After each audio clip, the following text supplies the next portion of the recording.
சரி, okay. Chapter 15 GST returns. ஓகேவா? இப்போ நம்ம ஜிஎஸ்டி பார்த்துருப்போம்ல, இதுக்கு முன்னாடி பார்த்துருப்போம். ஜிஎஸ்டி 1 அதே மாதிரி ஒவ்வொன்றா பார்த்துட்டு இருந்திருப்போம். ஸோ அந்த ரிட்டர்ன்ஸை பற்றின சாப்டர் இருக்குது. யார் எப்போ எந்தெந்த ரிட்டர்ன் ஃபைல் பண்ணால் எப்போ எந்தெந்த ரிட்டர்ன் வந்து ஆட்டோ பாப் ஆகும், எதை பேஸ் பண்ணி டேக்ஸ் ஃபைல் பண்ணுறோன்ற மாதிரிலாம் எல்லாம் சொல்லிட்டு இருப்பாங்க. இது வந்து பியூராக வந்து நம்ம ஃபைல் பண்ணுறது எல்லாமே. ஓகேவா? ஸோ லேர்னிங் அவுட்கம்ஸில் கொடுத்துருக்காங்க என்னென்னு. அதுக்கப்புறம் பார்த்தோன்னா வந்து சாப்டர் ஓவர்வியூ கொடுத்துருக்காங்கல்ல நெக்ஸ்ட் பேஜில். ரிட்டர்ன்ஸ் என்ன சொல்கிறாங்க? Furnishing details of outward supplies. Outward சப்ளைஸை ஃபர்னிஷ் பண்ணுறதுக்கு ஒரு ரிட்டர்னு. அதே மாதிரி இன்வர்ட் சப்ளைஸ்க்கு ஒரு ரிட்டர்னு. அதுக்கப்புறம் ஃபர்னிஷிங் ரிட்டர்ன் அண்டர் செக்ஷன் 39 கொடுத்துட்டு 3 கொடுத்துருக்காங்க. ஒன்று ஜிஎஸ்டி 3B, அதுக்கப்புறம் 4, அதுக்கப்புறம் 5. இதெல்லாம் எதுக்கு யார் பண்ணணுன்ற மாதிரி சொல்லுவாங்க. அதுக்கப்புறம் சிம்பிளாக வந்து அதர் ரிட்டர்ன்ஸ் கொடுத்துருக்காங்களா? அதர் ரிட்டர்ன்ஸை பார்த்தோன்னா ஃபர்ஸ்ட் ரிட்டர்னு, அப்புறம் 8, 9. 9ன்றது ஆனுவல் ரிட்டர்ன், 10ன்றது ஃபைனல் ரிட்டர்ன், அதுக்கப்புறம் 11. ஸோ இது எல்லாமே வந்து உள்ள என்னன்னு சொல்லுவாங்க. சேம் டைம் வந்து default or delay in furnishing return, அதுலேயே 2 பிரியுது. நோட்டீஸ் டு ரிட்டர்ன் டிஃபால்டர்ஸ், அதுக்கப்புறம் levy of late fee. Late fee file பண்ணுறதுக்கு என்னது. அதே மாதிரி ஒரு சிலர் வந்து ரிட்டர்ன் ஃபைல் பண்ண இருப்பாங்கல்ல, டிலே பண்ணி ஃபைல் பண்ணுவாங்கல்ல, அப்போ என்ன ப்ரொவிஷன்ஸ்ன்ற மாதிரி அவங்க சொல்கிறாங்க. அதுக்கப்புறம் ஜிஎஸ்டி ப்ராக்டிஸ் இது கேள்விப்பட்டிருக்கீங்களா? ஸோ ஜென்ரலாக தெரியும். நீங்களாம் ஜிஎஸ்டி ப்ராக்டிஸ்னர்ஸா? அந்த எக்ஸாம் பாஸ் பண்ணிட்டீங்களா? பாரு. நெக்ஸ்ட் இன்ட்ரோடக்ஷன் கொடுத்துருக்காங்க. The term return ordinarily means statement of information furnished by the taxpayer to tax administrator at regular interval. ஓகேவா? ஒரு ரிட்டர்னை டாக்ஸ்பேயர் வந்து டாக்ஸ் அட்மினிஸ்ட்ரேட்டருக்கு ரெகுலர் இன்டர்வலில் மந்த்லியோ 3 months ஒன்ஸோ 6 months ஒன்ஸோ இயர்லி ஒன்ஸோ டிபெண்ட்ஸ் அப்பான் அவங்க கண்டிஷனை பொறுத்த வரைக்கும் ஃபைல் பண்ணிட்டே இருப்பாங்க. ஓகேவா? The information to be furnished in the return generally comprise the details pertaining to the nature of activities of business operations forming the subject matter of taxation, the measure of taxation such as sales price, turnover, value, deduction, exemptions, and determination and discharge of tax liability for given period. ஜென்ரலாக அந்த return என்ன இருக்குன்னு பார்த்தோம்னா வந்து நம்ம என்ன sales பண்ணியிருக்கோம், என்ன பர்ச்சேஸ் பண்ணியிருக்கோன்ற டீட்டெயில்ஸ் இருக்கும். அதோட டேக்ஸ் வேல்யூ எவ்வளோ, அதோட கன்சிடரேஷன் எவ்வளோ, அதில் வந்து எவ்வளோ டிடக்ஷன் இருக்குது, எவ்வளோ எக்ஸம்ஷன் கிளைம் பண்ணியிருக்கோம், அது எல்லாமே அந்த ரிட்டர்னில் வந்து நம்ம ஃபர்னிஷ் பண்ணியிருக்கோன்ற மாதிரி சொல்கிறாங்க. In any tax law, filing of return consists the most important compliance procedure which enables the government administrator to estimate the tax collection for a particular period and determine the correctness and completeness of tax compliance of the taxpayer. So ஜென்ரலாக அவங்க return file பண்ணுறதுனால மட்டும்தான் வந்து கவர்மெண்ட்னால நமக்கு இவ்வளோ income இவ்வளோ tax அவங்க பே பண்ணணும், டேக்ஸ் பேஸ் வந்து இவ்வளோ டேக்ஸ் வந்து பே பண்ணணுன்றதை கவர்மெண்ட் வந்து எஸ்டிமேட் பண்ண முடியும். சேம் டைம் அவங்க ரிட்டர்ன் ஃபைல் பண்ணுறது எல்லாமே கரெக்டாக தப்பான்றது எல்லாமே பண்ணுவாங்க. ஜென்ரலாக இது வந்து ஆஸ் பர் லா வந்து கம்ப்ளைண்ட்ஸ் ப்ரொசீஜர், அந்த ப்ரொசீஜர் ஃபுல்ஃபில் பண்ணுறதுனால தான் ப்ராப்பராக அவங்களுக்கு வந்து அந்த டேக்ஸ் ரெவன்யூன்றது கரெக்டாக வரும்ன்ற மாதிரி சொல்கிறாங்க. அதுக்கப்புறம் என்ன சொல்கிறாங்க? ரிட்டர்ன் சர்வ்ஸ் தி ஃபாலோயிங் பர்பஸஸ்ன்னு சொல்லிட்டு mode of transfer information to tax administrator. So என்னென்ன பெனிஃபிட்ஸ்னு பார்த்தோம் அப்படின்னா, டேக்ஸ் அட்மினிஸ்ட்ரேட்டருக்கு இன்ஃபர்மேஷன் எல்லாத்தையும் பாஸ் பண்ணும் ரிட்டர்ன் ஃபைல் பண்ணுறதுனால. Second, complaints verification program of tax administration. So அந்த டேக்ஸ் அவங்க ரிட்டர்ன் ஃபைல் பண்ணுறாங்கல்ல, அது எல்லாமே கரெக்டு தானா அப்படின்றத கம்ப்ளைண்ட்ஸ் ப்ரொசீஜர் ஃபாலோ பண்ணி இல்லை கரெக்டாக இருக்கான்னு செக் பண்ண முடியும். Next, finalisation of tax liabilities of tax payer within stipulated period of limitations. So எவ்வளோ டேக்ஸ் பேயர் வந்து எவ்வளோ லைபிலிட்டி அவங்க பே பண்ணணும் அப்படின்றத எஸ்டிமேட் பண்ண முடியுது. சேம் டைம் வந்து providing necessary input for taking policy decisions. இந்த பாலிசி டிசிஷன்னா நீங்கள் எக்கனாமிக்ஸில் பார்த்துருப்பீங்க, ஃபிஸ்கல் பாலிசி அந்த மாதிரிலாம் இருக்குல்ல. அதே மாதிரி இந்தியாவை பொறுத்த வரைக்கும், லைக் இந்தியான்னு இல்லை எந்த கண்ட்ரியாக இருந்தாலும் அந்த கண்ட்ரியை பொறுத்த வரைக்கும் அந்தந்த எக்கனாமியை பொறுத்த வரைக்கும் டிஃப்ரெண்ட் பாலிசிஸ் வந்து மேக் பண்ணுவாங்க. எப்படி மேக் பண்ணுவாங்க? அங்கே இருக்க சுச்சுவேஷன்ஸ், அங்கே இருக்க இன்கம், அங்கே inflow, rate of percentage, tax percentage, அதே மாதிரி இன்ஃப்ளேஷன் எல்லாமே பேஸ் பண்ணி தான் பே பண்ணுவாங்க. ஸோ லைக் அதே மாதிரி இந்த ரிட்டர்ன்ஸில் வர டேட்டாவெல்லாம் வச்சு ஓகே இப்போ இந்த பாலிசி இம்ப்ளிமெண்ட் பண்ணால் ஒர்க் அவுட் ஆகுமா ஒர்க் அவுட் ஆகாதான்ற மாதிரிலாம் அவங்களால ஜட்ஜ் பண்ண முடியும். அதுக்கப்புறம் management of audit and anti evasion program of tax administration.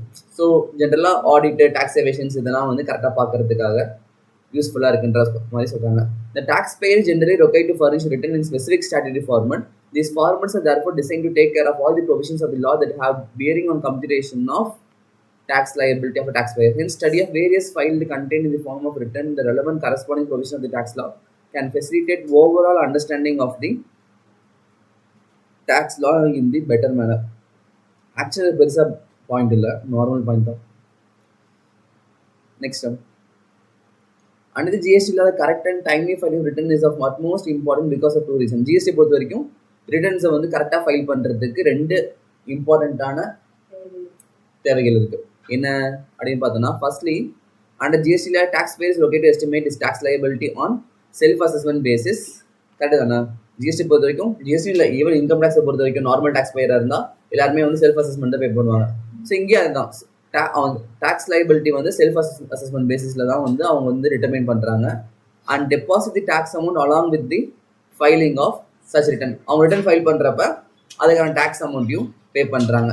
The return therefore consists of kind of working sheet supporting document for tax authority that can be relied upon as the basis on which tax has been computed by the taxpayer. So எந்த பேசிஸில் வந்து taxpayer வந்து tax பே பண்ணாரு அப்படின்றத fine பண்ணுறதுக்கு return வந்து ஒரு பெட்டரான இதாக இருக்குது. சரியா? அதை பேஸ் பண்ணி இது இந்த ஃபேக்ட்ஸை பேஸ் பண்ணி தான் டேக்ஸ் பே பண்ணியிருக்காங்க. அது கரெக்டாக தப்பான்றதை அட்மினிஸ்ட்ரேட்டர் ஈஸியாக வந்து செக் பண்ணி பார்த்துக்க முடியும். Secondly, under GST regime, the filing of return not only determine the tax liability of the person filing the same, but it also has a huge bearing on determination of tax liability of other persons with whom the farmer has entered into transaction in course or further the business. இந்த point கொஞ்சம் important. ஆனால் அது already பார்த்துருக்கோம், தெரியும் தானே? GST return file பண்ணுறப்ப நம்ம வந்து நம்ம ரிட்டர்ன் மட்டும் ஃபைல் பண்ணுறோம். ஒரு ஆப்போசிட் பார்ட்டியோட பேனுமே லிங்க் பண்ணி நான் இவங்கள்ட்ட இருந்து வாங்கியிருக்கோன்னு சொல்லிட்டு நம்ம ரிட்டர்ன் ஃபைல் பண்ணிடுறோம். அப்போ அவங்க வந்து ரிட்டர்ன் ஃபைல் பண்ணுறப்ப என்ன பண்ணுவாங்க, நான் இவங்களுக்கு கொடுத்துருக்கேன்னு சொல்லிட்டு ரிட்டர்ன் ஃபைல் பண்ணுவாங்க. இது ரெண்டும் மேட்ச் ஆகும். ஒருவேளை ஒருத்தர் போட்டு இன்னொருத்தர் போடல அப்படின்னா ஈஸியாக வந்து செக் பண்ணி ஃபைன் பண்ணிக்கலாம் என்ன ரீசன்ன்ற மாதிரி. ஸோ வந்து டிஃபால்ட்டாகவே வந்து ஜிஎஸ்டி பொறுத்த வரைக்கும் ஆப்போசிட் பர்சன் எவ்வளோ டேக்ஸ் பே பண்ணுறாங்க அப்படின்றது கூட இந்த இடத்துல ரிப்போர்ட் ஆயிரும். நெக்ஸ்ட் வந்து இவங்க திரும்பி மேலே பார்த்தோம்ல, அதுக்கான செக்ஷன் நம்பர் அண்ட் தென் வந்து ஹெட்டிங் கொடுத்துருக்காங்க. இது எல்லாமே ஒவ்வொன்றா கீழே நம்ம என்னென்னு பார்த்துக்கலாம். சரியா? நெக்ஸ்ட் பேஜ் 15.5ல பாருங்க. Provisions of returns other than late fee under CGST have also been made applicable to IGST normal pay. All the return under GST laws are to be filed electronically. தெரியும் தானே? Common போர்ட்டலில் போயிட்டு எல்லா ரிட்டர்ன்ஸும் நம்ம file பண்ணுறோம். எதுவுமே வந்து மேனுவலாக ஃபைல் பண்ணுற மாதிரி இருக்காது. Taxpayer can file the statement and returns by various modes. Firstly, they can file the statement and return directly on the GST common portal online. However, this may be tedious and time consuming for taxpayer with large number of invoices. For such, taxpayer opportunity have been provided by GSTN that can be used for preparing the statement offline after downloading the auto-populate details and uploading them on the common portal. The GSTN has also developed an ecosystem of GST Suvidha providers that will integrate the common portal. Generally, என்ன சொல்றாங்கன்னா, ஜென்ரலா GST இருக்க எல்லா ரிட்டர்ன்ஸுமே நம்ம வந்து எலக்ட்ரானிக்கலாக file பண்ணுவோம். சிம்பிளாக வந்து சின்னதாக பிஸ்னஸ் பண்ணுறாங்கல்ல, அவங்க என்ன பண்ணுவாங்க அப்படின்னா போர்ட்டல் போவாங்க, லாகின் பண்ணுவாங்க, டேரெக்டாக வந்து ஃபைல் பண்ணி முடிச்சிருவாங்க. இப்போ பெருசாக பண்ணுவாங்கல்ல, அவங்க போயிட்டு போர்ட்டலில் உட்காந்து டேட்டாவாக க்ளீன் பண்ணிருக்கிறதுக்கு டைம் பார்த்தாது. ஏன்னா நிறையா இருக்கும். ஸோ அந்தளவுக்கு போர்ட்டல் வந்து ஓப்பனில் இருக்குமா, லாகின்ல இருக்குமான்னு கேட்டால் இஷ்யூ தான். டக்குனு வெளியே வச்சு எடுத்துகிட்டு போயிடும். ஸோ அவங்க ஜென்ரலாக என்ன கொடுப்பாங்கன்னா வந்து ஒரு ஃபார்மெட் கொடுத்துருவாங்க. அந்த ஃபார்மெட் ஜென்ரலாக வந்து நம்ம வந்து எக்ஸலில் போட்டு எல்லா வேல்யூவும் க்ளீன் பண்ணிட்டு அதை அவங்க சொல்கிற ஸ்பெசிஃபிக் ஃபார்மெட்டுக்கு சேஞ்ச் பண்ணி டேரெக்டாக வந்து போர்ட்டலில் அப்லோட் பண்ணிட்டோம் அப்படின்னா முடிஞ்சு ரிட்டர்ன். அதுவும் ரிட்டர்ன் ஃபைல் பண்ணுறோம். சிம்பிளாக இருந்துச்சுன்னா டேட்டா போர்ட்டலில் போய் பண்ணிக்கலாம். ஒருவேளை ஹியூஜாக இருக்குது அப்படின்னா நம்ம தனியாக உட்காந்து லைக் ஒன் டேல அது போட்டு முடிக்கிற மாதிரி இருக்காது. மல்டிபிள் டேஸ் தேவைப்படும் அது ரிட்டர்ன் ஃபைல் பண்ணுறதுக்கு. ஒரு சில கம்பெனிஸ் தான் டெய்லியுமே ஃபைல் பண்ணிட்டே இருப்பாங்க. அப்போ தான் கரெக்டாக டியூட்டி அன்னைக்கு அவங்களால அந்த போர்ட்டலில் வந்து அப்லோட் பண்ண முடியும். ஸோ வந்து ரெண்டு ஆப்ஷன் இருக்குது. ஒன்று டேரெக்டாக போய் போர்ட்டல் ஃபைல் பண்ணுறது, இன்னொன்று வந்து அந்த ஃபார்மெட்டை ஃபில் பண்ணி அப்லோட் பண்ணிக்கிறது. ஓகேவா? அதுதான் இந்த இடத்துல சொல்கிறாங்க. Next, the details furnished by the taxpayer in the form of return shall be consolidated and stored at the common portal, which will be common for both central government and state government. So அவங்க return file பண்ணுறது வந்து central government access பண்ணிக்கலாம், state கவர்மெண்ட்டும் access பண்ணிக்க முடியும். Next,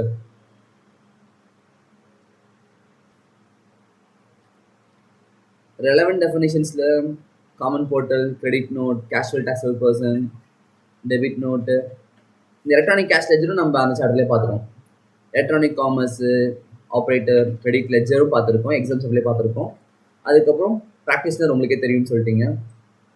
தென் invoice tax invoice தெரியும், inverse supply தெரியும். Non resident taxable person பார்த்துருக்கீங்களா?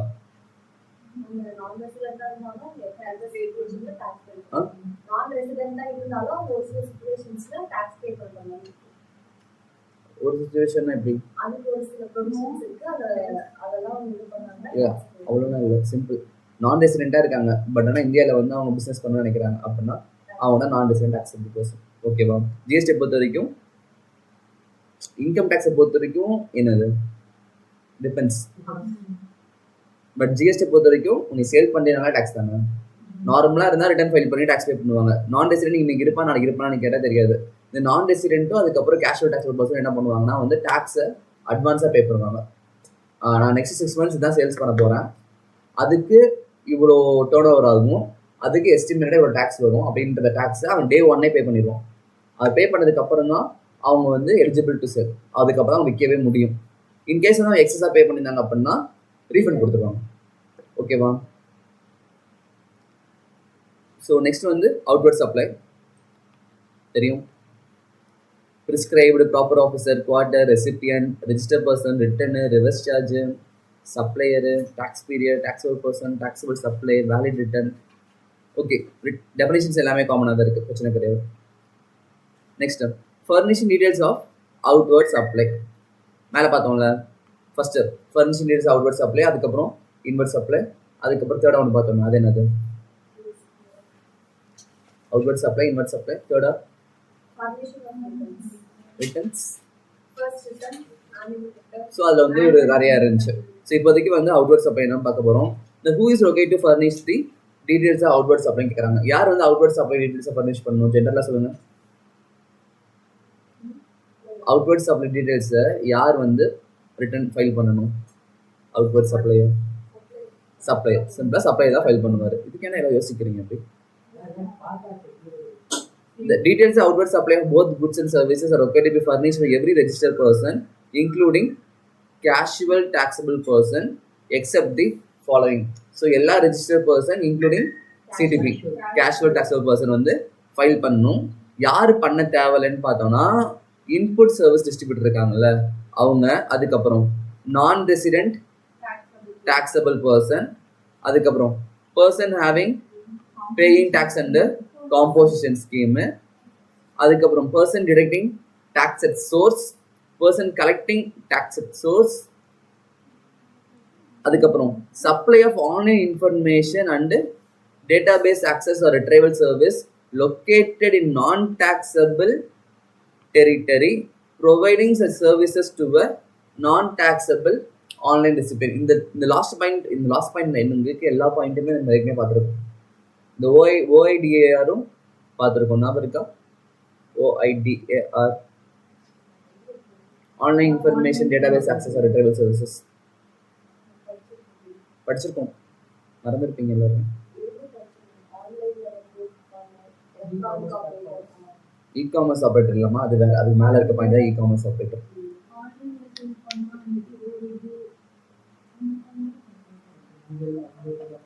ஓகே, ஆல்ரெடி நம்ம எடுத்துட்டோம், ப்ரீவியஸ் சாப்டர்ல இருக்கும், ரெஃபர் பண்ணி பார்த்துக்கோங்க.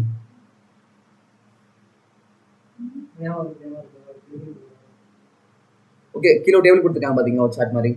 யார் எல்லாம் வந்து அவுட்வர்ட் சப்ளைக்கு ஃபைல் பண்ணணும்? ஜென்ரலாக வந்து all registered person including casual taxable person GSR 1 வந்து ஃபைல் பண்ணணும்.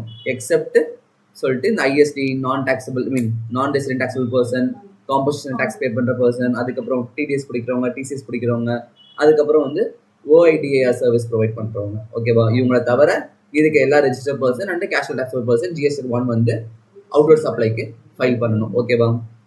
GSR 1 முடிஞ்சு, அவுட்வர்ட் சப்ளை முடிஞ்சு. What is the form of submission details of outward supply? So the details of outward supply are okay to be furnished electronically in the form GST 1 for the month or quarter. GST 1 வந்து ஜென்ரலாக பார்த்தோம் already, 3 months once பண்ண முடியும், இல்லைனா மந்த்லியும் பண்ண முடியும். Such details can be furnished to the common portal either directly or from a facilitation center notified by the commissioner. The further a nil GST 1 can be filed through an SMS using registered mobile number of the taxpayer. ஒருவேளை நீ return file பண்ணுற ஆனால் உன்ட்ட file பண்ண நீ சப்ளையே பண்ணல.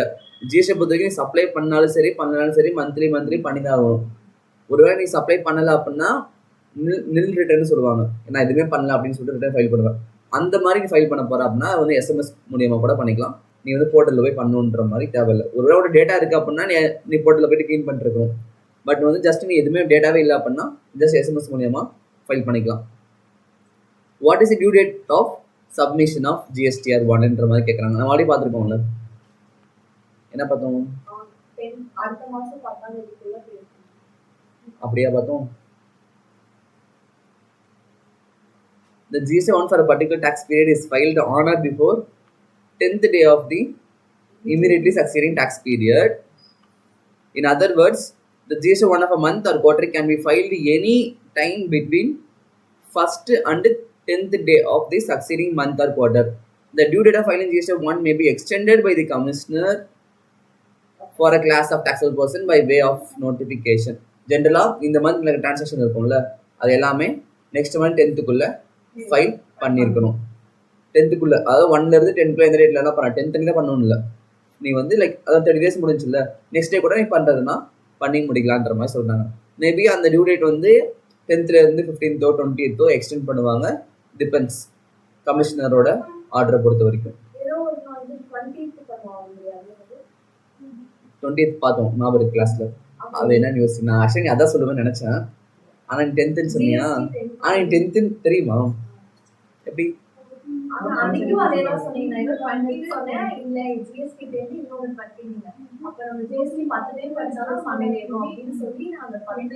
ஓ சரி, okay okay. இப்படி கொடுத்துருக்கான் பாரு.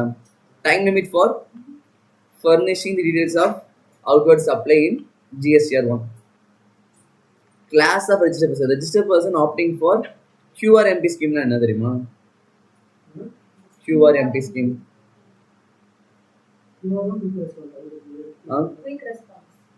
தப்பு. இதுவும் நம்ம அப்படியே பார்த்துருக்கோம். QRMP quarterly QRMP full form சரி. Quarter return monthly payment.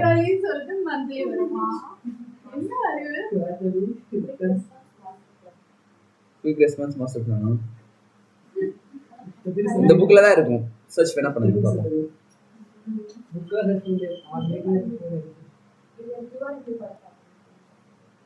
So கொடுத்துருக்காங்க பாத்தீங்களா QRMP scheme. So 13th day of month succeeding such quarterன்னு சொல்லியிருக்கான். ஆனால் மேலே நம்ம 10th பார்த்துருப்போம். 1 to 10th ஃபைல் பண்ணுன்ற மாதிரி பார்த்துருப்போம். ஆனால் இங்கே வந்து QRMP பொறுத்த வரைக்கும் 13th day of month succeeding such quarter. அதே மாதிரி அதர்ஸாக இருந்தால் 11th day of the month succeeding such monthன்னு சொல்லிட்டு மேலே பார்த்தீங்கன்னா இஸ் எக்ஸ்டெண்டட்னு சொல்லி கொடுத்துருக்கான். ஜென்ரலாக வந்து 1 to 10th பே பண்ணிடணும். அதை எக்ஸ்டெண்ட் பண்ணுறாங்கன்னா 13th day of quarter or 11th day of monthன்ற மாதிரி இந்த டேபிளில் சொல்கிறாங்க.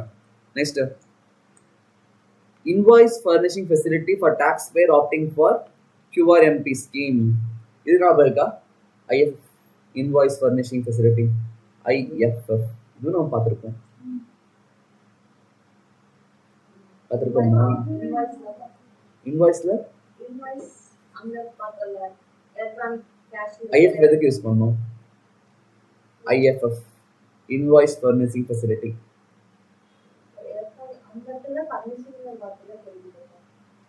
இது எதுக்காக யூஸ் பண்றோம்? Invoice furnishing facility.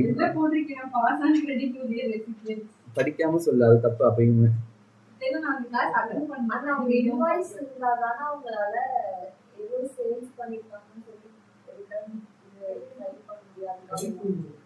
invoice furnishing facility. சரி, okay.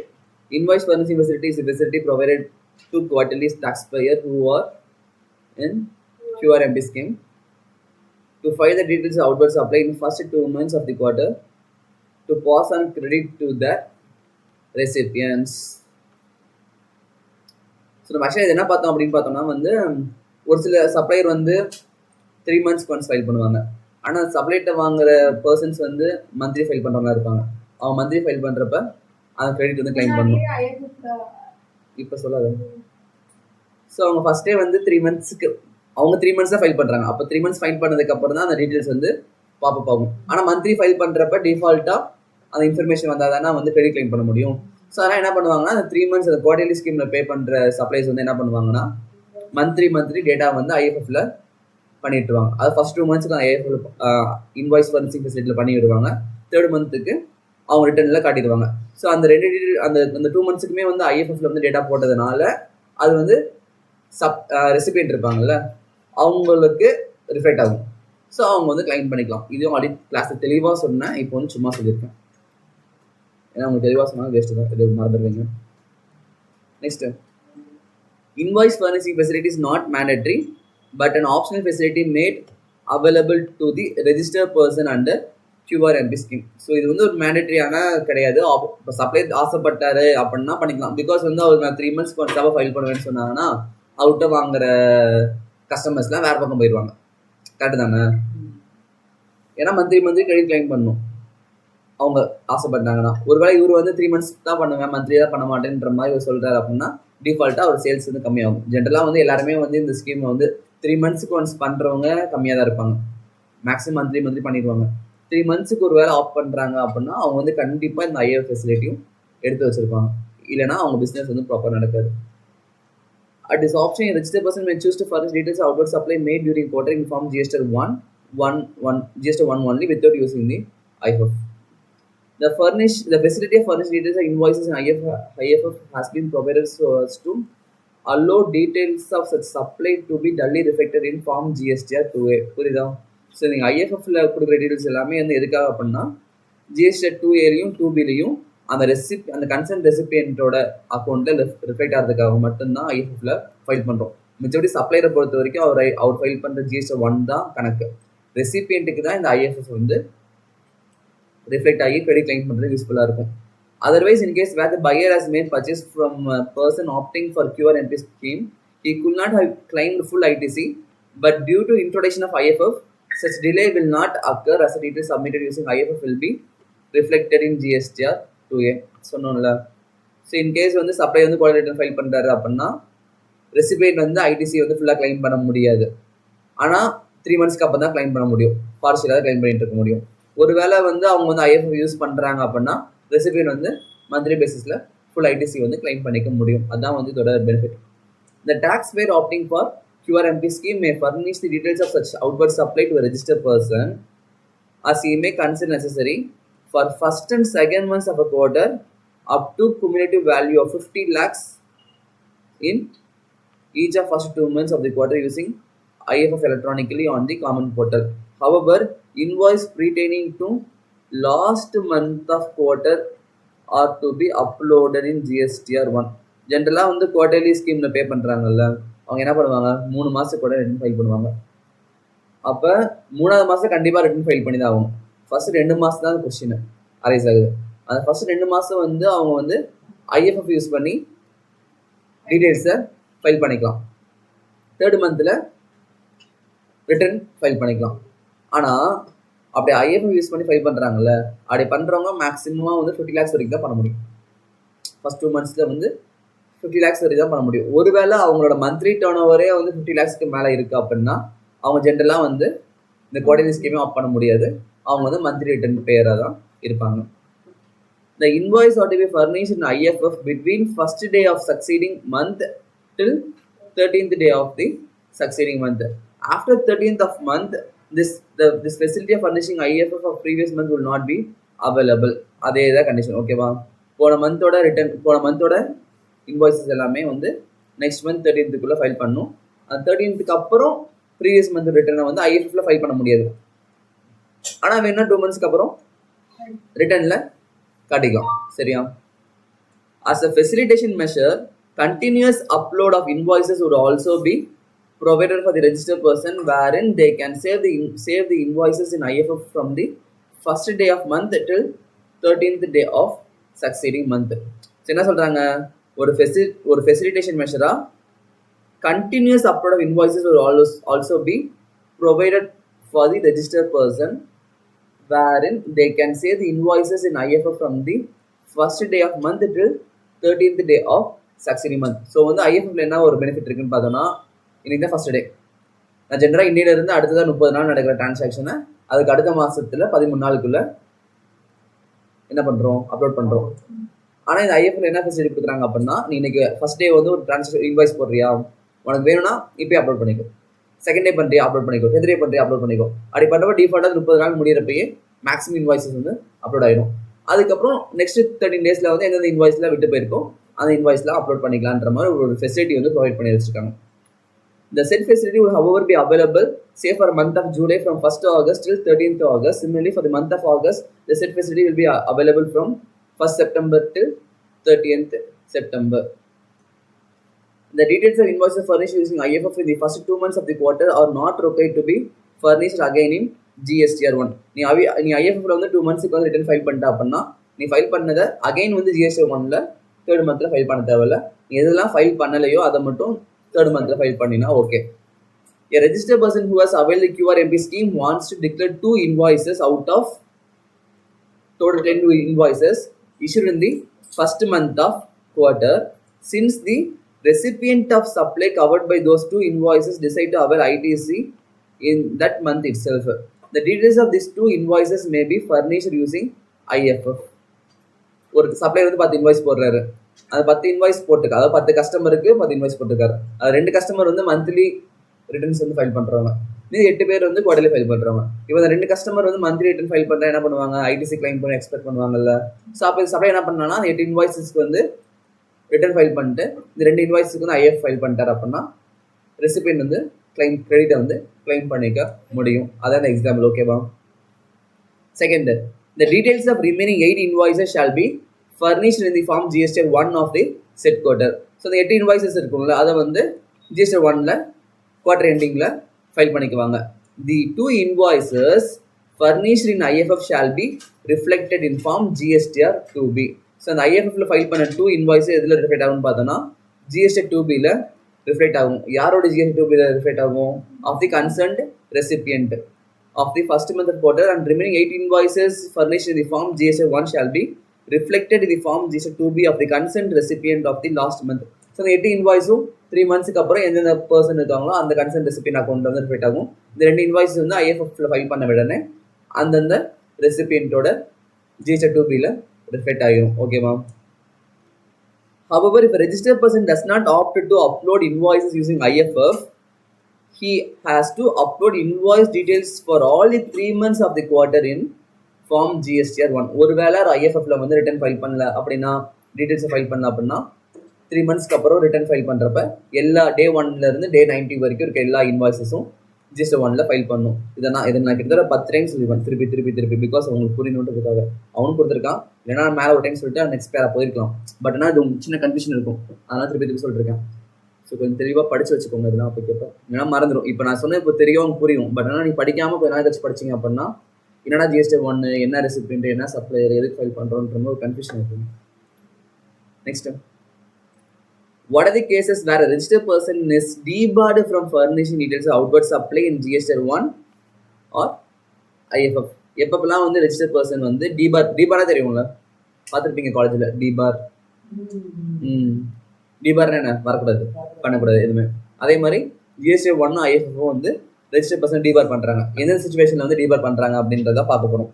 A registered person shall not be allowed to furnish details of outward supply for a tax period if the details of outward supply for any of the previous tax periods has not yet been furnished by him. Simple point தானே. அவன் ஃபர்ஸ்டே file பண்ண வேண்டிய ரிட்டர்ன்ஸை file பண்ணாமல் இருக்கான் அப்படின்னா அவனை வந்து டிபார் பண்ணிடுறாங்க, பண்ண முடியாது. ஓகே, ஃபைல் பண்ண முடியாது. However, the government may, on the recommendation of the council, by notification, subject to such conditions and restrictions as may be specified therein, allow a registered person or a class of registered person to furnish the details of outward supply even if he has not furnished details of outward supply for one or more previous tax period. Suppose வந்து government வந்து GST council ரெக்கமெண்டேஷனோட ஒரு சில பர்சன்ஸை even தான் அவங்க வந்து பழைய ரிட்டர்ன்ஸ்லாம் file பண்ணாமல் இருந்தாலும் அவங்கள டிபார் பண்ணாமல் ரிட்டர்ன்ஸை ஃபைல் பண்ணுறதுக்கு அலோவ் பண்ணுவாங்க. Further, Rule 59 stipulates that the registered person shall not be allowed to furnish details of outward supply in form GSTR 1 if he has not furnished returns in the in form GST 3B of the preceding month. புரியுதா? போன மாதம் GST 3B அவங்க file பண்ணல அப்படின்னா இந்த மாதம் வந்து GST 1 வந்து ஃபைல் பண்ண முடியாதுன்றது ஃபஸ்ட்டு ஒரு பாயிண்டாக சொல்கிறாங்க. Registered person opting for QRMP scheme shall not be allowed to furnish the details of outward supply in Form GST 1 or using IFF if he has not furnished returns in GST 3B of the preceding tax period. மேலே சொல்கிறது monthly சொல்கிறாங்க, கீழே சொல்கிறது quarterly சொல்கிறாங்க. ஓகேவா? GST 3Bன்றது ஒரு finalise report மாதிரி. அந்த ரிப்போர்ட் வந்து ஃபைல் பண்ணல அப்படின்னா நெக்ஸ்ட் மந்த் குவார்டர்லி ரிட்டர்னாக இருந்தாலும் சரி, மந்த்லி ரிட்டர்னாக இருந்தாலும் சரி ஃபைல் பண்ண முடியாது. ஓகேவா? A registered person to whom an intimation has been issued on the common portal under the provision of Rule 88C in respect of a tax period shall not be allowed to furnish the details of outward supply in Form GSTR 1 or using IFF for subsequent tax period unless he has either deposited the amount specified in the said intimation or has furnished a reply explaining the reason for any amount remaining unpaid as required under the provisions. So இங்கே என்ன சொல்கிறாங்கன்னா வந்து ஒரு sometimes வந்து department என்ன பண்ணணும்னா intimation கொடுப்பாங்க. இன்டிமேஷன்னா நீங்கள் வந்து இவ்வளோ டேக்ஸ் ஃபைல் பண்ண வேண்டியது இருக்குது, நீங்கள் இவ்வளோ அமௌண்ட் வந்து பே பண்ணாமல் இருக்கீங்க, இவ்வளோ அமௌண்ட் பெண்டிங்காக இருக்குது அப்படின்ற மாதிரி நமக்கு இன்டிமேஷன் வந்துருக்கும். அந்த இன்டிமேஷன் வந்தோடனே நம்ம வந்து ரெண்டு பண்ணணும். ஒன்று அந்த இன்டிமேஷனுக்கு ரிப்ளை பண்ணணும், அப்படி இல்லைன்னா அந்த இன்டிமேஷனில் சொல்கிற அமௌண்ட்டை ஃபைல் பண்ணணும். ஒருவேளை அவங்க ரிப்ளையும் பண்ணாமல் இருக்காங்க, ஃபைலும் பண்ணாமல், அமௌண்ட்டு பே பண்ணாமல் இருக்காங்க அப்படின்னா அவங்களும் டிபார் பண்ணிடுவாங்க. அவங்களும் இந்த ஃபெசிலிட்டி வந்து யூஸ் பண்ணிக்க முடியாது, ஃபைல் பண்ண முடியாதுன்ற மாதிரி சொல்கிறாங்க. ஓகேவா? A registered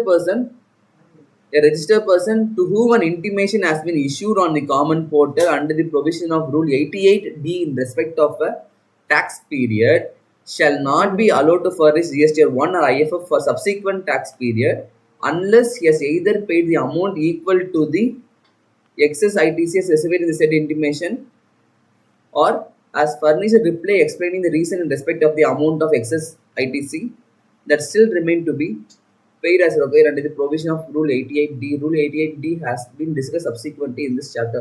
பார்த்துருப்போம்ல, sometimes register person வந்து ஐடிசி வந்து இல்லாத ஐடிசி கிளைம் பண்ணியிருப்பாங்க, இல்லை பிளாக்டு ஐடிசி கிளைம் பண்ணியிருப்பாங்க, எக்ஸஸ் ஐடிசி கிளைம் பண்ணியிருப்பாங்க, இந்த மாதிரிலாம் கிளைம் பண்ணியிருக்காங்க அப்படின்னா அப்பயும் வந்து அவங்கள பிளாக் பண்ணிடுவாங்க. எல்லாமே தப்பு தானே? ஸோ லைக் இல்லாதவங்க கிளைம் பண்ணியிருந்தா கிட்டத்தட்ட அவங்க பே பண்ணணும். ஸோ அவங்க லைபிலிட்டி எல்லாம் பே பண்ணதுக்கு அப்புறம் தான் அவங்க ஃபர்தராக வந்து ரிட்டர்ன்ஸ் வந்து ஃபைல் பண்ண முடியுன்ற மாதிரி சொல்கிறாங்க. இடத்துல A registered person shall not be allowed to furnish GST 1 or IFF if he has not furnished details of the bank account as per the provisions. In case வந்து அவங்களோட பேங்க் அக்கௌண்ட் டீட்டெயில்ஸ் வந்து அவங்க furnish பண்ணாமல் பண்ணிருக்காங்க அப்படின்னா அவங்களாலையும் returns வந்து file பண்ண முடியாது. ஓகேவா? பட் ஆனால் இதெல்லாம் வந்து ரொம்ப ரேரு, இந்த லாஸ்ட் பாயிண்ட். பிகாஸ் வந்து பேங்க் அக்கௌண்ட்லாம் எல்லாம் க்ளீன் பண்ணதுக்கு அப்புறம் தான் உங்களுக்கு ஜிஎஸ்டி ஐடி கிடைக்கும். சரியா? Next, a taxpayer cannot file GSTR 1 before the end of current tax period. இங்க என்ன சொல்றாங்க? GSTR 1 என்ன பண்றோம்? எக்ஸாம்பிளுக்கு ஜூலை 1ல இருந்து ஜூலை 31க்கும் நடக்கிற டிரான்சாக்ஷனை நம்ம ஆகஸ்ட் மந்த்ல ஃபைல் பண்றோம். So taxpayer cannot file GSTR 1 before the end of current tax period. ஒருவேளை ஜூலை 1 ஜூலை 31க்குள்ள நடக்கிற டிரான்சாக்ஷனை நீ ஜூலை மந்த்தே பே பண்ண முடியாது. சிம்பிள் பாயிண்ட் தான். However the following are the exceptions to this ரூல்னு சொல்லிட்டு casual taxable person after the closure of their business, அதுக்கப்புறம் cancellation of GST of a normal tax payer. இப்போ வந்து கேஷுவல் டாக்ஸபிள் பர்சன் என்ன, அவன் டெம்பரரியாக பிஸ்னஸ் பண்ணுறான், அதுக்கப்புறம் பண்ண மாட்டான். ஸோ அவன் ஜூலை 10 வரைக்கும் தான் பிஸ்னஸ் பண்ணுறான், அதுக்கப்புறம் பண்ண மாட்டான். ஸோ அவன் என்ன பண்ணலான்னா பிஸ்னஸ் க்ளோஸ் பண்ண உடனே அவனோட ஜிஎஸ்டி 1 ஜூலை 11 12 வந்து அவன் வந்து ஃபைல் பண்ணலாம். அதே மாதிரி ஒரு சில பர்சனுக்கு வந்து நம்ம ஜிஎஸ்டி வந்து கேன்சலேஷன் பண்ணிடுவாங்க. வாலண்டியராக கேன்சலேஷன் பண்ணலாம், கவர்மெண்ட்டு கேன்சல் பண்ணுறான். அப்படி கேன்சல் பண்ணுறப்ப அவன் வந்து அது வரைக்கும் கேன்சல் பண்ணுறதுக்கு முதல் நாள் வரைக்கும் என்னென்ன டிரான்சாக்ஷன் பண்ணியிருக்கானோ அது எல்லாத்தையும் ஃபைல் பண்ணலாம். இந்த டைமில் வந்து அந்த டாக்ஸ் பீரியடுக்குள்ள பண்ணக்கூடாது அப்படின்ற மாதிரி கண்டிஷன்ஸ் வந்து இவங்க ரெண்டு பேருக்கும் கிடையாது. புரியுதா? ஜென்ரலாக அந்தந்த மந்த்துக்கு பண்ண முடியாது, ஒன்லி நெக்ஸ்ட் மந்த் பண்ண முடியும். ஆனால் கேஷுவல் டாக்ஸபிள் பர்சனும் அதே மாதிரி கேன்சலேஷன் பண்ணுறாங்கல்ல அந்த பர்சனும் அந்த மந்தே பண்ண முடியும். The taxpayer who has applied for cancellation registration will be allowed to file GST 1 after confirming receipt of the application. இது நார்மல் பாயிண்ட் தான். ஜென்ரலாக எப்படி கேன்சல் பண்ணுவாங்க? நம்ம அப்ளிகேஷன் தான் போடுறதுக்கு அப்புறம் தானே எல்லாம் செக் பண்ணி பார்த்து கேன்சல் பண்ணுவாங்க. அந்த பாயிண்ட் தான். Next, what are the contents of GST ஒன்ன்ற மாதிரி சொல்கிறாங்க. ஜிஎஸ்டி ஒன்ல என்னென்ன இருக்குன்னு பார்த்தோம் அப்படின்னா, பேசிக்காக இந்த பக்கம் கொடுத்துருக்க மத்தியில் அதெல்லாம் உங்களுக்கே தெரியும். GSTN, legal name, trade name, அவங்க டேர்ன் ஓவர் எவ்வளோ, ஹெச்எஸ்என் கோட் எவ்வளோ, இந்த மாதிரி என்ன டாக்குமெண்ட்ஸ் இஷ்யூ பண்ணுறாங்கன்ற மாதிரி ஜென்ரல் பாயிண்ட்ஸ் இருக்கும். அதே மாதிரி டீடைல்ஸ் ஆஃப் அவுட்வர்ட் சப்ளை இருக்கும். அதானே ஜிஎஸ்டி ஒன்று. ஜிஎஸ்டி ஒன்னாலே அவுட்வர்ட் சப்ளையோட return. So business to business including UIN ஹோல்டர்ஸ்னு சொல்கிறாங்க. அதே மாதிரி B2C interstate supply where invoice value is greater than 2.5 lakhs. Consolidated details of other BTC supplier, zero rated supplier, deemed exported, debit or credit note issued, nil rated, exempted, non-GST, amendment of previous period, advances received and advances adjusted எல்லாமே வந்து அவங்க இந்த ரிட்டர்ன்ஸில் காட்டியிருப்பாங்க. இது எல்லாமே வந்து separate ஹெட்டிங்காக இருக்கும். Heading வந்துருக்கும், அந்த ஹெட்டிங் கிலோ டேபிள், திருப்பி ஹெட்டிங் வந்துருக்கும், ஹெட்டிங் கிலோ டேபிள்ன்ற மாதிரி. ஈவன் தான் அந்த ஹெட்டிங்குள்ள எதுவுமே இல்லை. இப்போ ஜீரோ டே சப்ளைன்னு இருக்கும், நீ ஜீரோ டே சப்ளை பண்ணவே இல்லை அப்படின்னாலும் அந்த இடத்துல வந்து ஜீரோ டே சப்ளை ஹெட்டிங் இருக்கும். உள்ள பார்த்தீங்கன்னா எதுவும் இருக்காது, பிளாங்காக இருக்கும். புரியுதா? ஒவ்வொன்றுக்குமே வந்து ஒவ்வொரு டேபிள் மாதிரி போட்டு வந்துருக்கும். ஒவ்வொரு மந்த்துமே வரும், லைக் ஒவ்வொரு மந்த்துமே வந்து பண்ணுற மாதிரி தான் இருக்கும். நெக்ஸ்ட்டு பல்பில் என்ன சொல்கிறாங்க, GST is a destination based consumption tax. Hence the tax revenue is transferred to the state which is the place of supply of particular transaction. Since the place of supply is crucial for determining the share of every state in the tax revenue, GST 1 also capture information relating to place of supply. General and GST வந்து destination based tax ஆகும். So எங்கே வந்து places ஒரு நடக்குதோ அந்த கவர்மெண்ட்டுக்கு தான் வந்து டேக்ஸ் ரெவன்யூ போகுன்ற மாதிரி சொல்கிறாங்க. What kind of details of outward supplies are required to be furnished in GSTR 1 and IFF?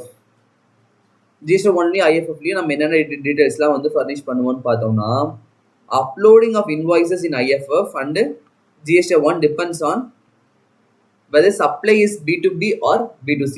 The further uploading of invoice GSTR 1 also depends on whether the supply is intrastate or interstate. Let us first understand what is B2B supply and B2C supply. இது உங்களுக்கே தெரியும், B2B B2C தெரியும்ல. அதே மாதிரி இன்ட்ராஸ்டேட் interstate இதெல்லாம் இந்த மாதிரி டீட்டெயில்ஸ்லாம் வந்து அப்லோட் பண்ணுவோன்ற மாதிரி சொல்கிறாங்க. பார்த்துக்குவோம். B2B means business to business transaction. In such type of transaction, recipient is also a registered supplier, hence it takes an ITC. அதே மாதிரி B2C னா வந்து business to consumer transaction, recipient வந்து unregistered தான் இருப்பாங்க and he will not take ITC. Details of outward supply required to be furnished in IFF. பார்த்தோம்ல மேலே. In the IFF, registered person has to submit the B2B invoice details of both interstate and intrastate. IFF பண்ணுறது எதுக்கு? Recipient வந்து ITC claim பண்ணிக்கிறது. அப்போ ஜென்ரலாக வந்து B2C இந்த இடத்துல வரதுக்கு சான்ஸே கிடையாது. கரெக்டாக? ஸோ B2B தான் வரும். B2B வந்து மேபி அந்த ரெசிபியன்ட் வந்து வித்தின் ஸ்டேட்டும் இருக்கலாம், அவுட் சைட் ஸ்டேட்டும் இருக்கலாம். ஸோ அவங்க யாராக இருந்தாலும் பண்ணிதாகும். ஸோ IFF என்ன பண்ணுறோம், B2Bக்கு சம்மந்தப்பட்ட இன்வாய்ஸஸ் வெதர் அது இன்டர்ஸ்டேட்டாக இருந்தாலும் சரி, இன்ட்ராஸ்டேட்டாக இருந்தாலும் சரி, நம்ம வந்து அலாங் வித் டெபிட்டா கிரெடிட் நோட் ஏதாச்சும் இருக்கா அப்படின்னா அதுவும் அட்ஜஸ்ட் பண்ணி ஃபைல் பண்ணுவோம். ஓகேவா? Details of outward supply furnish using IFF shall include the invoice wise details of interstate and intrastate supply. ஒவ்வொரு ஜென்ரலாகவே ஜிஎஸ்டி எல்லாமே வந்து இன்வாய்ஸ் பேஸ்ட் தான். நம்ம ஆல்ரெடி ஒரு இடத்துல பார்த்துருப்போம். எங்கே பார்த்தோம், எத்தனை இன்வாய்ஸ் போட்டாலும் அத்தனை டைம் வந்து அதை எல்லாத்தையும் போட்டிருக்கணும், மொத்தமாக வேல்யூ கொண்டு வரக்கூடாது ஒரு இடத்துல பார்த்துருப்போம். ரீசெண்டாக தான் பார்த்தோம்.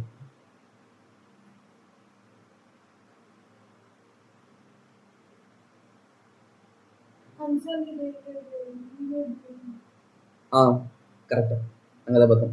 இவே பில் பார்த்தோம்ல, ஒவ்வொரு இவே பில்லுமே வந்து ஒவ்வொரு இன்வாய்ஸுக்கு போட்டாகணும். ஞாபகம் இருக்கா? Debit note and credit notes if any issue during the month for such invoice issued previously. So ஜென்ரலாக வந்து இன்ட்ரஸ்டேட் இன்ட்ராஸ்டேட் எல்லாமே இன்வாய்ஸ் வைஸில் ஃபர்னிஷ் பண்ணுறோம். சேம் டைம் வந்து டெபிட் நோட் கிரெடிட் நோட்டும் எதாச்சும் இருக்குது அப்படின்னா அதுவே அட்ஜஸ்ட் பண்ணி டீடைல்ஸ் வந்து ஃபர்னிஷ் பண்ணுறோம். From the above discussion, it can be inferred that the IFF shall include invoice pertaining to B2B supply irrespective of whether they are intrastate or interstate supply. This is so because the recipient will take ITC basis such invoices. கரெக்டாக தானே? So இந்த ஐஎஃப்எஃப்னாலே வந்து B2B தான். அது இன்ட்ராஸ்டேட்டாக இருந்தாலும் சரி, இன்ட்ரஸ்டேட்டாக இருந்தாலும் சரி அவங்க பண்ணுவாங்க. இது தெளிவாக புரிஞ்சிருச்சு அப்படின்னா உங்களுக்கு ஏகப்பட்ட கொஸ்டின்ஸ் நீங்கள் ஈஸியாக ஆன்சர் பண்ணலாம். ஐஎஃப்எஃப்ல வந்து இன்ட்ராஸ்டேட் பண்ண முடியுமா, இன்ட்ரஸ்டேட் தான் பண்ண முடியுமா கேட்பாங்க. அப்போ என்ன ஆகும், ஐஎஃப்எஃப்னா என்ன, கிரெடிட் கிளைம் பண்ணுறது, இன்ட்ரோ எடுக்கலாம், இன்ட்ராவும் எடுக்கலாம். ஸோ உங்களுக்கே ஆன்சர் வந்து டெவலப் ஆகும் புரிஞ்சிருச்சுன்னா. புரியலன்னா வந்து ஐஎஃப்எஃப் பண்ண முடியுமா முடியாதா, B2Bயா B2Cயா அப்படின்ற மாதிரி அவங்க ஐஎஃப்எஃப் எதுக்குன்னே புரியல அப்படின்னா B2Bக்கு பண்ணலாம் B2Cக்கு பண்ணலாம் நினைப்பீங்க, இல்லை ரெண்டுக்குமே பண்ண முடியாதுன்னு நினைப்பீங்க. அது வந்து இதுக்கு தான் புரிஞ்சனால தான் உங்களுக்கு வந்து B2Bன்னு புரியும் தெரியும். ஓகேவா? Details of outward supply okay to be furnished in GSTR 1A. The registered person is okay to furnish details of invoices and revised invoices issued in relation to supply made by him to a registered unregistered person and debit note and credit notes in GSTR 1. இது வந்து என்ன சொல்றாங்க இந்த இடத்துல வந்து இல்ல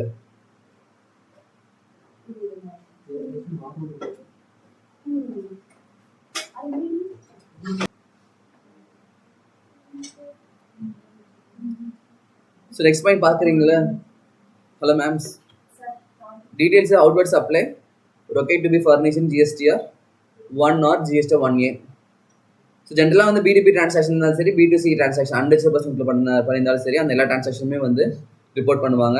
அதுக்கப்புறம் additional details of amendments of details of outward supply of goods and services are both furnished in GSTR form. GSTR 1A எதுக்குன்னு தெரியும்ல? 1 வந்து அவுட்வர்ட் சப்ளைக்கு, 1A வந்து ஏதாச்சும் அமெண்ட்மெண்ட் இருந்துச்சுன்னா அந்த அமெண்ட்மெண்ட்டோட போடுறதுக்கு தான் 1A. சரியா?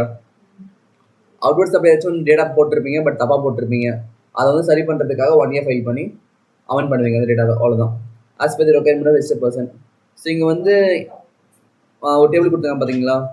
Invoice wise details of all, அதுக்கப்புறம் consolidated details of all, debit and credit வந்து கொடுத்துருக்காங்க. Interstate and intrastate supply, interstate and intrastate supply made to a registered person, B2B supply. அதே மாதிரி intrastate supply made to unregistered person for each rate of tax issued during the month of invoice issued. Okay. Next வந்து ஒரு 3 பேஜில் வந்து examples இருக்கு. சரியா? Examples, அதுக்கப்புறம் சின்ன சின்ன பரவாயில்ல நல்லதாச்சு.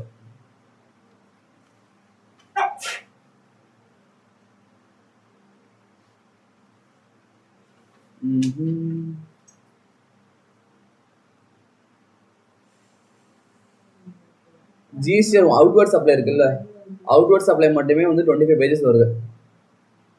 அதை மட்டும் முடிச்சுக்குவோம் சீக்கிரமா, ஒரே ஸ்டெச்சில் முடிச்சிடலாம். முடிச்சுட்டு கூட சின்ன பிரேக் எடுத்துக்கலாம்.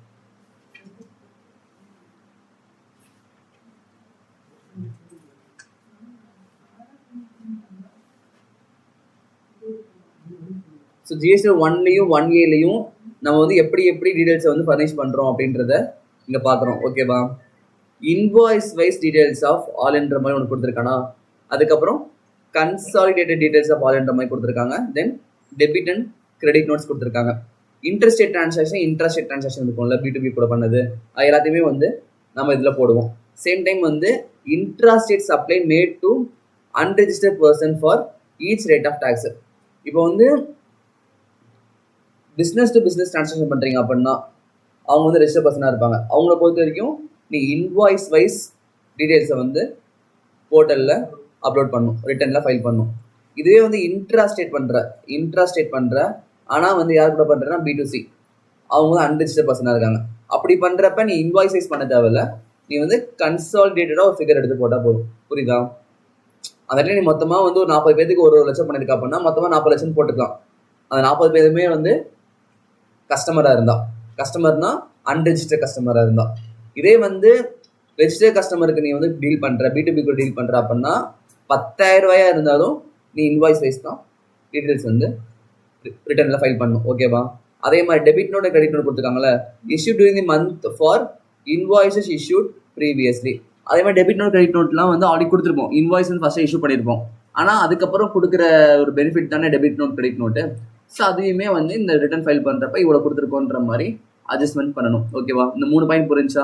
அந்த கன்சாலிடேட்டடுக்கும் இண்டிவிஜுவலுக்கும் ஒரு டிஃப்ரென்ஸ் இருக்குது. ரெஜிஸ்டர் பர்சனாக இருக்காங்க, B2Bயாக இருக்காங்க அப்படின்னா இன்வாய்ஸ் வைஸ் டீடைல்ஸ் வேணும். அதே வந்து அன்ரெஜிஸ்டர் பர்சனாக இருக்காங்க அப்படின்னா மொத்தமாக இவ்வளோ பேர் கொடுத்துருக்கேன்ற மாதிரி கொடுத்தா மட்டும் போதும்.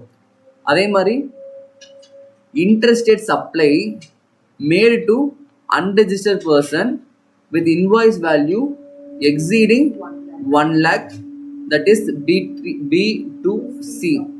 ஸோ பிஸ்னஸ் டு கஸ்டமர் யாரு ரீஃபால்ட்டா அன்ரெஜிஸ்டர்ட் பர்சன்ஸ். ஆனால் அவங்க எங்கே இருக்காங்க? வேற ஸ்டேட்டில் இருக்காங்க.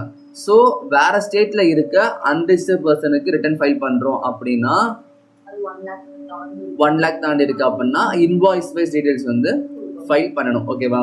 சேம் டைம் வந்து interstate supply made to unregistered person with invoice value up to 1 lakh for each rate of tax separately for each state. Interstate இதோ அவுட் சைடு ஸ்டேட் யாருக்கு? சேம் டைம் சேம் அதே மாதிரி அன்ரெஜிஸ்டர்ட் பர்சனுக்கு invoice value இந்த இடத்துல வந்து up to 1 lakh, first பார்த்தது exceeding 1 lakh.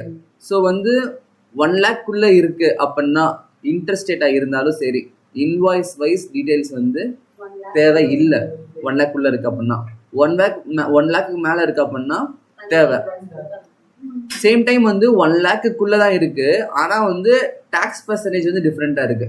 எக்ஸாம்பிளுக்கு ஒரு சில டிரான்சாக்ஷனுக்கு வந்து 10% வந்துருக்கு, ஒரு சிலருக்கு 12% வந்துருக்கு, ஒரு சிலருக்கு 18% வந்துருக்கு அப்படின்னா அது எல்லாத்துக்குமே நீ கன்சாலிடேட்டடாக ஒரு அமௌண்ட் கொடுத்த அப்படின்னா டாக்ஸ் கால்குலேஷன் மாறிடும். ஸோ டாக்ஸ் ரேட் வந்து காமனாக இருந்துச்சுன்னா நீ இன்ட்ரெஸ்டேட்டாக இருந்தாலும் பரவாயில்ல கன்சால்டேட் இன்வாய்ஸ் போட முடியும்.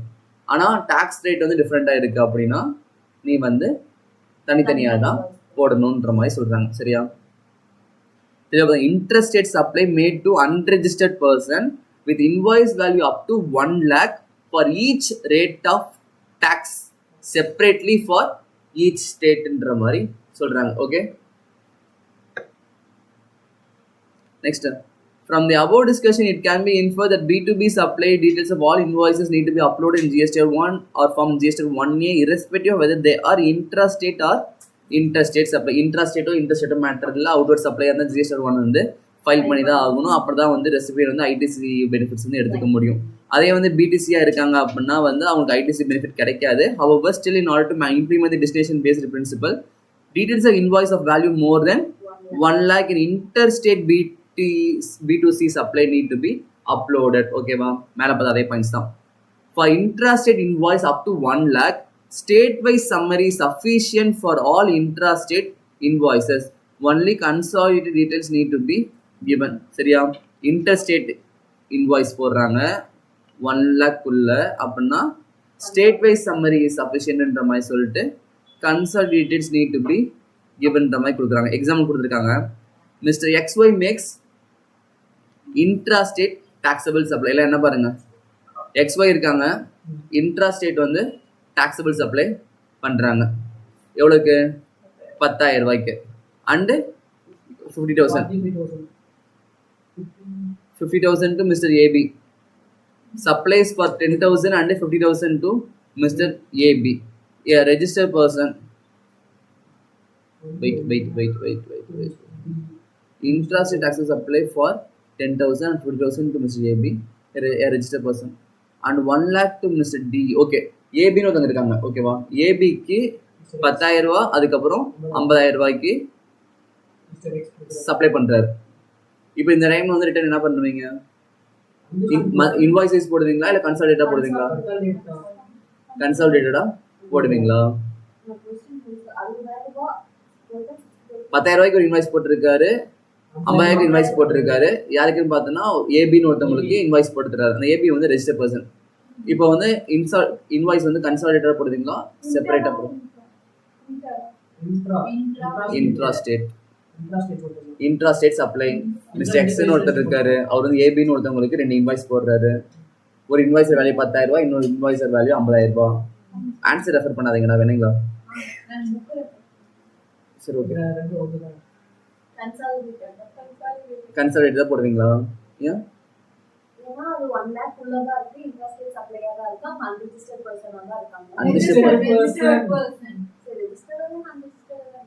ரிஜிஸ்டர்னா அன்ரிஜிஸ்டர்னா என்ன? எல்லாம் 1 lakh குள்ள இருந்தா போட தேவையில்லையா? மேல என்ன பார்த்தோம் ஃபர்ஸ்ட் எடுத்தோன்னு?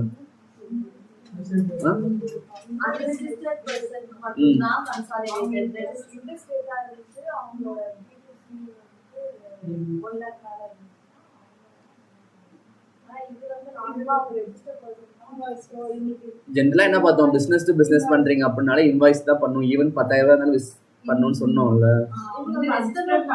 கஸ்டமரா ரெஜிஸ்டர்ட் பர்சன் கொடுத்துட்டாங்கல்ல. அங்க பாரு B2Bல வந்து ஒரு பிசினஸ்க்கு இன்னொரு பிசினஸ் வந்து கஸ்டமர் தான்.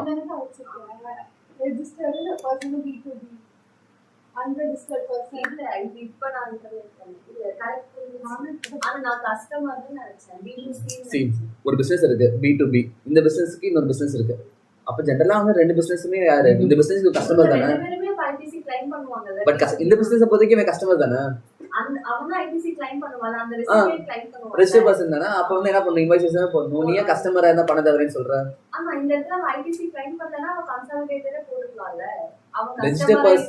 ரெஜிஸ்டர்ட் பர்சன்னால கிளைம் பண்ணணும்.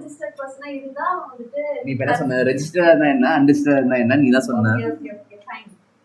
என்ன ஃபைன்? நெக்ஸ்ட் அதே மாதிரி 1 lakh to மிஸ்டர் டின்னு ஒருத்தவங்களுக்கு ஒரு 1 lakh இன்வாய்ஸ் போடுறாங்க. ஆனா அவர் வந்து அன்ரிஜிஸ்டர்ட் பர்சன். இப்போ என்ன பண்ணலாம்?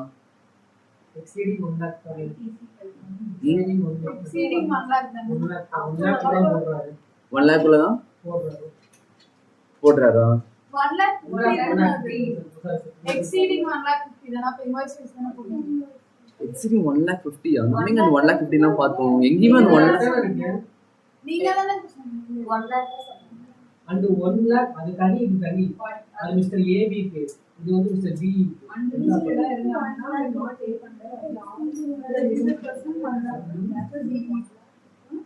சரி ஓகே, இந்த ஒரு எக்ஸாம் நான் தெளிவா சொல்றேனால தெளிவா கவனிங்க. XYன்னு ஒருத்தவங்க இருக்காங்க, இன்ட்ராஸ்டேட் சப்ளை மேக் பண்றாங்க. இன்ட்ராஸ்டேட்னா within the state. So ஏபின்னு ஒருத்தவங்களுக்கு 10,000 ரூபாய்க்கும் 50,000 ரூபாய்க்கும் சொல்லிட்டு 2 இன்வாய்ஸ் போடுறாங்க. ஏபி யாருன்னு பார்த்தோம்னா ரெஜிஸ்டர்ட் பர்சன். இன்கேஸ் வந்து ஒரு ரெஜிஸ்டர்ட் பர்சன் இன்னொரு ரெஜிஸ்டர்ட் பர்சனுக்கு வந்து சப்ளை பண்ணுறாங்க அப்படின்னா irrespective ஆஃப் தி அமௌண்ட், அந்த அமௌண்ட் வந்து எவ்வளோ வேணா இருக்கலாம். பிஸ்னஸ் டு பிஸ்னஸ் போகுது அப்படின்னா இன்வாய்ஸ் வைஸ் தான் டீடைல்ஸ் வந்து ஃபர்னிஷ் பண்ணணும். அப்போ தான் வந்து ஐடிசி வந்து கிளைம் பண்ணுறதுக்கு இஷ்யூ இருக்காது. சேம் டைம் இன்ட்ராஸ்டேட்டு ஆனால் B2C பிஸ்னஸ்ல இருந்து கன்சியூமருக்கு பண்ணுறாங்க. டிஃப்ரெண்ட் கன்சியூமருக்கு டிஃப்ரெண்ட் வேல்யூஸில் பண்ணுறாங்க. டேக்ஸ் ரேட் டிஃப்ரெண்டாக இல்லை, சேம் டேக்ஸ் ரேட்டு, பட் ஆனால் டிஃப்ரெண்ட் பர்சனுக்கு டிஃப்ரெண்ட் வேல்யூவில் பண்ணுறாங்க. எல்லாமே வந்து B2C. அந்த டைம் வந்து கன்சாலிடேட் இன்வாய்ஸ் போட்டால் போதும். பிகாஸ் அவங்க வந்து ஐடிசி கிளைம் பண்ணிக்க போகிறதில்ல. ஸோ என்ன சொல்கிறாங்கன்னா XY வந்து பண்ணுறாரு 10,000 ரூபா 50,000 ரூபா பண்ணுறாரு. யாருக்கு பண்ணுறாரு? ரெஜிஸ்டர் பர்சனுக்கு பண்ணுறாரு. சேம் டைம் வந்து 1 லட்ச ரூபா வந்து டின்னு சொல்கிற ஒருத்தவங்களுக்கு பண்ணுறாரு. ஸோ இங்கே வந்து he also makes interstate supply for 1 lakh and 45,000 to Mr. RS, a registered person. அது இல்லாமல் ஃபர்தராக வந்து இன்ட்ரஸ்டேட் சப்ளை பண்ணுறாரு RSன்னு ஒருத்தவங்களுக்கு. எவ்வளோன்னு பார்த்தோன்னா 45,000, அதுக்கப்புறம் 1 lakhக்கு பண்ணுறாரு. அவர் யார்? அவரும் ரெஜிஸ்டர் பர்சன் தான். அதுக்கப்புறம் 90,000 to mister MP and unregistered person. Mr. XY will report invoice-wise details of intrastate supply made to Mr. AB and interstate supply made to RS in GSTR 1 to be filed by him னு சொல்லி முடிச்சிட்டோம். So இந்த மொத்த சினாரியோவில் பார்த்தோம்னா அந்த register சப்ளைக்கு பண்ணியிருக்காங்க பார்த்தியா, அதுக்கு மட்டும்தான் இன்வாய்ஸ் வைஸ் டீடைல்ஸ் வேணும். அன்ரெஜிஸ்டர்ட் சப்ளைஸுக்கு அன்ரெஜிஸ்டர்ட் கன்சியூமருக்கு பண்ணது எதுக்குமே வந்து இன்வாய்ஸ் வைஸ் டீடைல்ஸ் வந்து GSTR 1 தேவையில்லைன்ற மாதிரி சொல்கிறாங்க. அதுக்கப்புறம் உட்காந்து தெளிவாக ரீட் பண்ணி பாருங்க, புரியும். Invoice rated details can be uploaded any time during the tax period, not just at the time of filing IFF for GSTR 1. Details in invoices can be modified, edited any number of times till the submission of IFF for GSTR 1 of tax period. The uploaded invoice details are in a draft version till the time of IFF GSTR 1 is submitted and can be changed irrespective of due date. இங்கே என்ன சொல்கிறாங்க அப்படின்னா IFFலையும் GSTR 1லையும் வந்து return தான் due date எப்போ file பண்ணுவோம், புரியுதா? Invoice வந்து அப்லோட் பண்ணிட்டே இருக்கலாம், அப்லோட் பண்ணலாம், டேட் பண்ணலாம், திருப்பி அப்லோட் பண்ணலாம், மாடிஃபை பண்ணலாம், என்ன வேணால் பண்ணலாம். டியூ டேட்டுக்குள்ளே என்ன வேணால் பண்ணிக்கலாம். ஃபைனல் டியூ டேட் எப்போ என்ன ரிட்டர்ன் ஃபைல் பண்ணுறீங்களோ, என்ன இன்வாய்ஸ் இருக்கோ அதான் வந்து கணக்கு எடுத்துக்குவாங்க. அப்படின்னா தான் நாங்கள் ரிட்டர்ன் அப்லோட் ஆகும். கீழே கொடுத்துருக்கான் பாரு, scanned copy of invoices are not required to be uploaded. Only certain specified fields of information from invoice need to be furnished. Example, invoice number, date, value, taxable, rate of tax, amount of tax, etc. So வந்து details upload பண்ணுறது அப்படின்னா invoice அப்படியே scan பண்ணி இப்போ நீங்கள் upload பண்ணிருப்பீங்களா, இப்போ exam register பண்ணுறப்பெல்லாம் பண்ணுறோம்ல, சாரி கோர்ஸ் ரிஜிஸ்டர் பண்ணுறப்ப அப்லோட் பண்ணுவோம்ல, அந்த மாதிரிலாம் பண்ண தேவையில்ல. அவங்களுக்கு தேவையான ஒரு சில பர்டிகுலர்ஸ் இருக்கும், அந்த பர்டிகுலர்ஸ் மட்டும் அந்த இன்வாய்ஸ்லேருந்து எடுத்து அப்லோட் பண்ணி வைக்கணும். ஆனால் அந்த இன்வாய்ஸஸ் வந்து பத்திரமா நீங்கள் வச்சுக்கணும். பார்த்தோம்ல மேலே டைம் பீரியட் எத்தனை நாள் பார்த்தோம்? 3 இயர்ஸாக பார்த்தோம், 8 இயர்ஸ் பார்த்தோமா?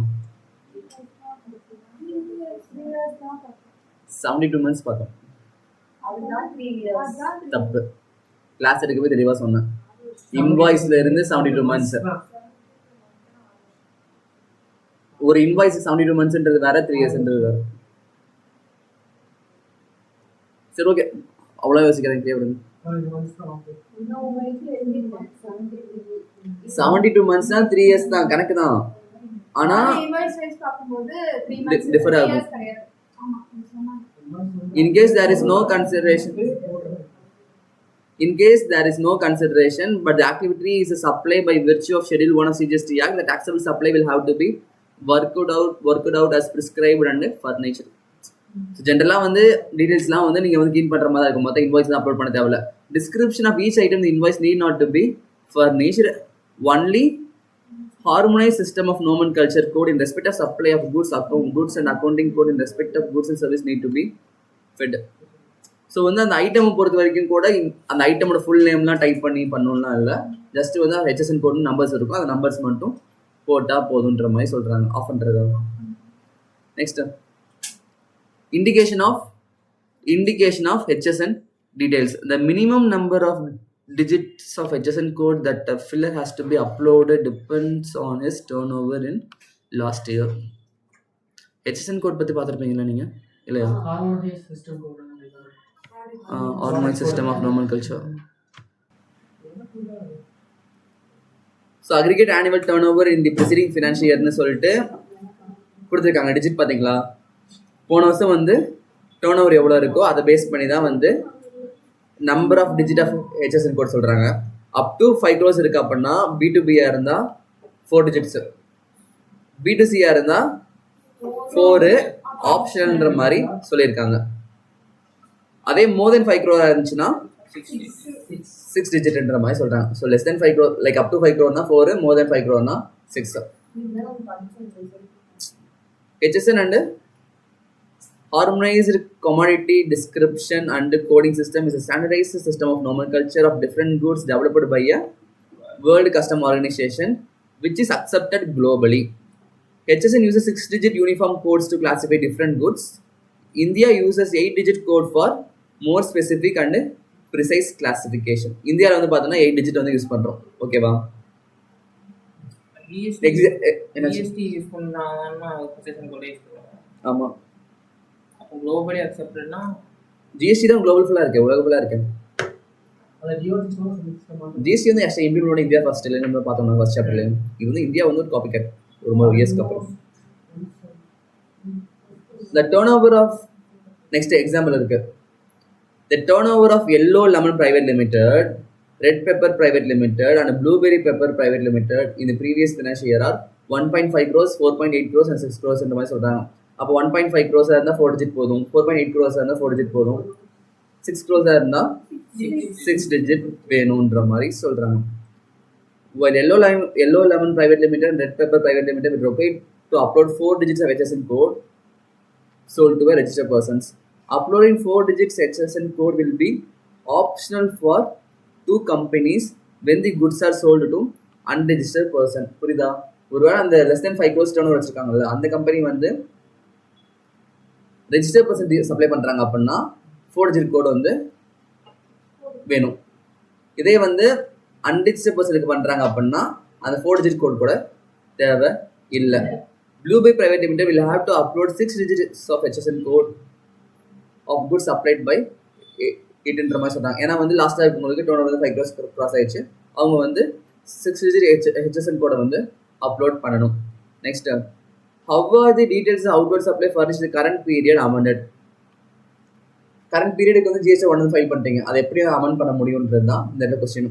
in case where a taxpayer, after having filed form GSTR 1, realizes that some amendment is required to be made in his tax liability in GSTR 1, an optional form GSTR 1A is provided to him. GSTR 1 file பண்ணுறோம். எக்ஸாம்பிளுக்கு ஜூலை 1 ஜூலை 31க்கும் இந்த tax period, அது வந்து August month அப்போ நீங்கள் வந்து GSTR 1 வந்து file பண்ணிட்டீங்க.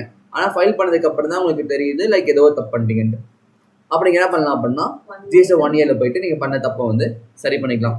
This allows him to add any particulars of current tax period missed out in reporting in form GSTR 1 for current tax period, or amend any particulars already declared in form GSTR 1 of current tax period, including those declared in IFF for the first and second month of quarter, if any, for quarterly taxpayer.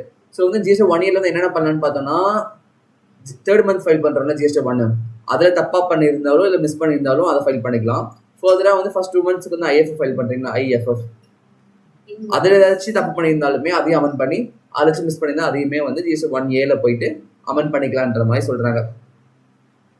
A registered person may after furnish details of outward supply of goods and services both in form GSTR 1 for a tax period, but before filing a written form GSTR 3B for the said tax period, at his own option, amend or furnish additional details of outward supply of goods or service in both form GSTR 1A of the said tax period. So GSTR 1 file பண்ணதுக்கப்புறம் நம்ம GSTR 3B file பண்ணுவார்.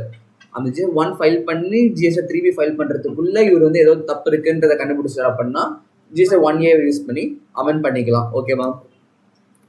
A supplier issued 2 invoices, invoice 1 and invoice 2 in the month of January.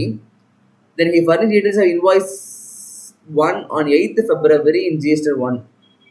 However, he misses one invoice and furnished details of same in form GSTR 1A on 15th February. இங்கே என்ன சொல்கிறாங்க, ஒரு supply வந்து 2 invoice பண்ணுறாரு. ஒன்று invoice 1, அதுக்கப்புறம் invoice 2.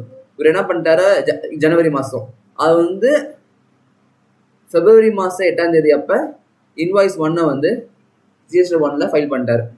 ஆனால் இவர் வந்து இன்வாய்ஸ் 2 இருக்குல்ல, அதை வந்து மிஸ் பண்ணிட்டார். இவர் என்ன பண்ணலன்னா வந்து GSTR 1Aல போயிட்டு அமெண்ட் பண்ணலாம். GSTR 1Aல போயிட்டு 15th அமெண்ட் பண்ணுறாரு. நெக்ஸ்ட் இன்வாய்ஸ் வந்து அப்லோட் பண்ணுறாரு. In this case INV will go to form GSTR 2B of the recipient for the month of January made available on 14th February. The further invoice 2 will be made available in form GSTR 2B of the recipient for the month of February made available on 14th March. அவர் வந்து அந்த டைமுக்குள்ளே file பண்ண return இருக்கும்ல, அது வந்து ரெசிபியண்ட்டுக்கு next month available. கரெக்டாக ஜனவரி month return February 10th அவர் பண்ணிட்டாரு. கரெக்டாக February 8 போய் பண்ணிட்டாரு.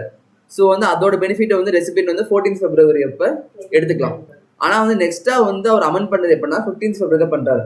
அதோட பெனிஃபிட்டை வந்து February மந்த் எடுத்துக்க முடியாது, மார்ச் மந்தில் அந்த பெனிஃபிட் வந்து ரெசிபியன்ட் வந்து எடுத்துக்க முடியுன்ற மாதிரி சொல்கிறாங்க. ஓகேவா? அமெண்ட் பண்ணி பண்ணுறாரு, மிஸ் பண்ணிட்டாரு, அமெண்ட் பண்ணி பண்ணுறாரு. ஜிஎஸ்டி பொறுத்த வரைக்கும் நம்ம ஏதாச்சும் டீல்ஸ் மிஸ் பண்ணிட்டோம் அப்படின்னா அமெண்ட் பண்ணிக்க முடியும். மிஸ் பண்ணாலும் தப்பா பண்ணதானே அர்த்தம், அந்த மந்த்துக்கு தப்பு தானே, மிஸ் பண்ணிட்டாங்க, அதை வந்து திருப்பி வந்து ஃபைல் பண்ணுறாங்க. ஃபைல் பண்ணுறதுக்கு GSTR 1 வந்து க்ளோஸ் ஓப்பனில் இருக்காது. ஸோ 1Aல போயிட்டு அவங்க அமெண்ட் பண்ணுறாங்க. Okay. A supplier issued 2 invoices, என்னது invoice 3 and invoice 4 in the month of January. Then he furnished details of invoice 3 on 15th Feb in form GSTR 1. அவன் வந்து 2 இன்வாய்ஸ் ஃபைல் பண்ணுறாரு. ஒன்று வந்து இன்வாய்ஸ் நம்பர் 3, அதை வந்து எப்போ பண்ணுறாருனா வந்து 15th February எப்போ பண்ணுறாரு. ஓகேவா? GSTR 1ல. However, he declared invoice 4 in the month of GSTR 1A on 16th February. In this case, both invoice 3 and invoice 4 will be made available in GSTR 2B of the recipient for the month of February made available on 14th March. இந்த கேஸில் வந்து 2 இன்வாய்ஸுமே வந்து லேட்டாக பண்ணுறாங்க. புரியுதா? ஒன்றா GSTR 1ல பண்ணிட்டாங்க, ஆனால் எப்போ பண்ணாங்க, GSTR 1A லேட்டாக பண்ணியிருக்காங்க. இன்னொன்று GSTR 1லையும் பண்ணாமல் 1A கொடுத்து பண்ணியிருக்காங்க. ரெண்டுமே வந்து டியூ டேட்டுக்கு அப்புறம் பண்ணுறாங்க. ஸோ வந்து அந்த பெனிஃபிட் வந்து ரெசிபியன்ட் வந்து அந்த மந்த் கிடைக்காது, நெக்ஸ்ட் மந்த் தான் கிடைக்குது. ஸோ இதில் போத் இன்வாய்ஸுக்குமே வந்து மார்ச் மந்த் தான் வந்து பெனிஃபிட் கிடைக்கும். Okay. Next key features of form GSTR 1 RS ஃபாலோன்ற மாதிரி கொடுத்துருக்காங்க. GSTR 1A இருக்குல்ல, அது வந்து ஆப்ஷனல் ஃபெசிலிட்டி தான். It can be filed only once for a return period. கரெக்டாக? அதனால தான் வந்து ஓகே ஃபைன். GSTR 1A பற்றி இதில் பேசுகிறாங்க. 1A வந்து ஆப்ஷனல், வேணா ஃபைல் பண்ணலாம் இல்லைனா விட்டுலாம். எப்போ தப்பாக இருக்கோ அப்போ ஃபைல் பண்ணுவாங்க. ஆனால் அதை ஃபைல் பண்ணுறப்ப only once for a return period, ஒரே ஒரு டைம் தான் அதை பண்ண முடியும். It allot to amount the records file in GST 1 of a current tax period only. அந்த கரண்ட் டாக்ஸ் பீரியட் மட்டும் தான் அமெண்ட் பண்ணிக்க முடியும். The corresponding effect of changes made through Form GST 1A on the liability of taxpayers shall be reflected in GSTR 3B for the same tax period. So GST 1A வந்து amend பண்ணுற எல்லாமே வந்து 3Bலையுமே வந்து reflect ஆகும்.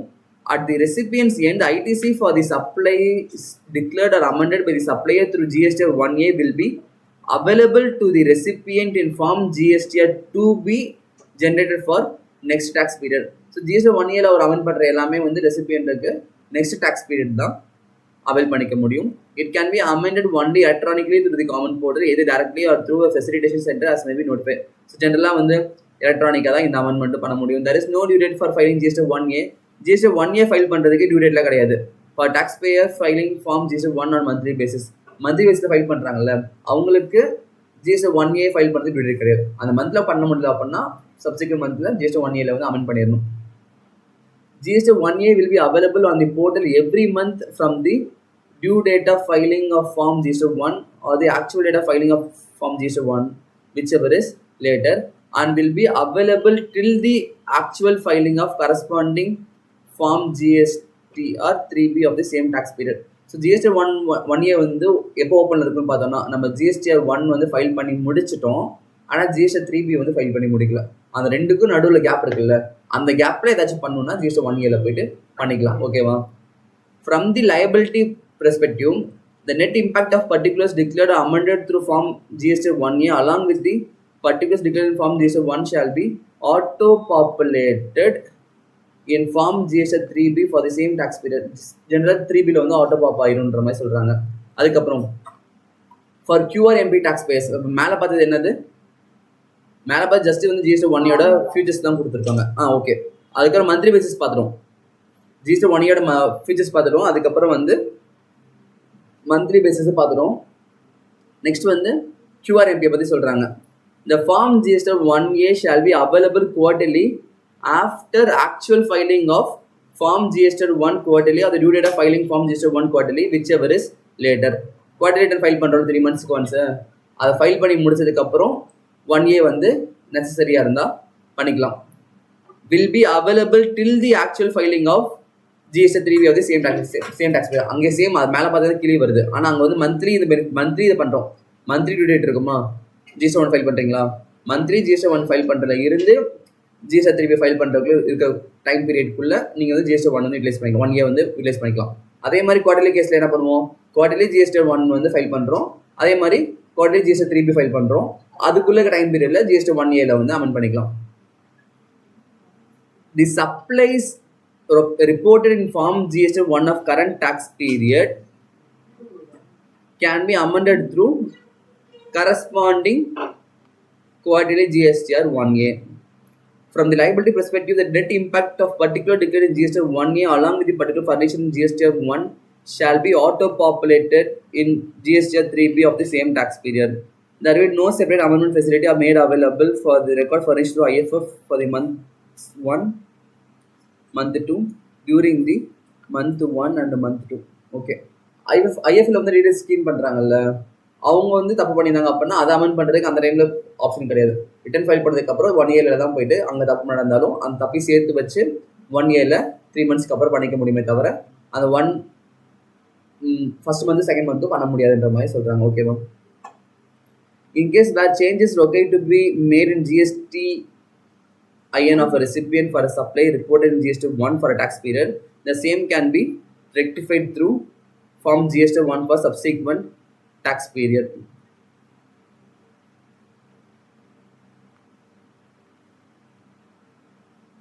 In case where a change is required to be made in GST of a recipient for supply reported in GST 1 of a tax period, the same can be rectified through Form GST 1 of a subsequent tax period.